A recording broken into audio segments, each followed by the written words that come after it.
maintaining Iran, and by extension, Russia's ability to produce lethal weapons like the Shahed 136 drone?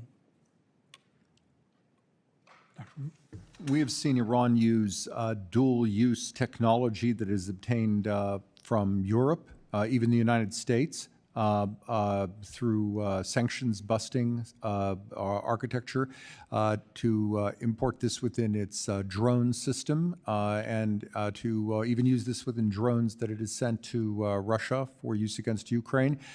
This is something that the U.S. law enforcement has worked against successfully in some cases for years. Iran has a robust sanctions-busting program in this regard, and Iran will continue to use this system to acquire technology that it can't produce at home. Ms. Jungman? I'm going to tackle this from a little bit of a different angle, and I think it's an area that hasn't had a lot of attention. But we've talked a lot today about the dark fleet and the ghost fleet. There's Western technology that's used on these vessels. Every ship essentially has some Western component on it. That's an area that could be looked at closer.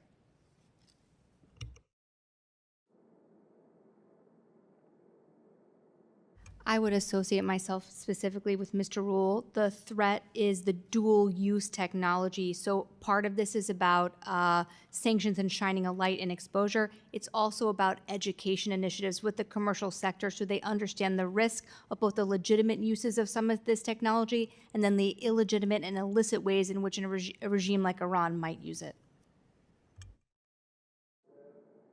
The next part of that is what steps can be taken to prevent Iran from procuring that critical technology? And Ms. Jungman, you kind of started on that conversation, so please start. Sure. I think, as I've previously mentioned, there's still a number of Western entities that are involved in the maritime industry and in these vessels, such as the classification societies, the flag states, and the insurance companies. It's not enough to just designate the vessels themselves. The vessel will move to a new owner, a new company, and so on. So there needs to be a more comprehensive approach to targeting these vessels and their associated networks. Mr. Rule. We need to ensure that law enforcement partners in Europe and Asia are working closely with the United States and our Gulf partners to identify import actors in Iran who are attempting to bring in dual-use technology for Iran's military and security services. Thank you. Ms. Rowell? I have nothing to add. I think my colleagues did a great job answering the question. That's a good answer. One other area, do you believe that the United States and its allies are focused enough on preventing the rebuilding of the Iranian proxy groups?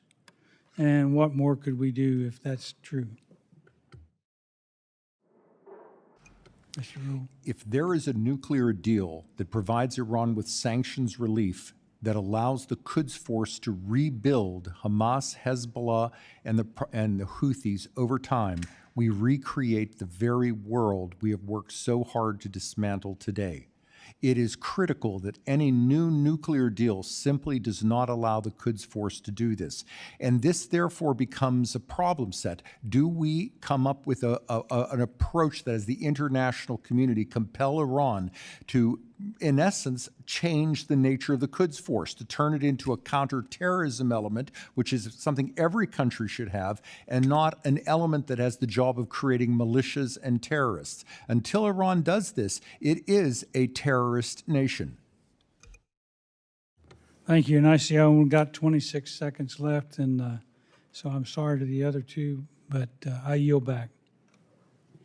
Thank you. Let me now recognize Representative Schneider of Illinois for 5 minutes. Thank you, Madam Chair. And again, I want to thank the witnesses for joining us here.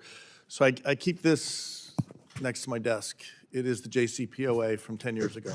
It's tabbed and marked and highlighted. 10 years ago, I studied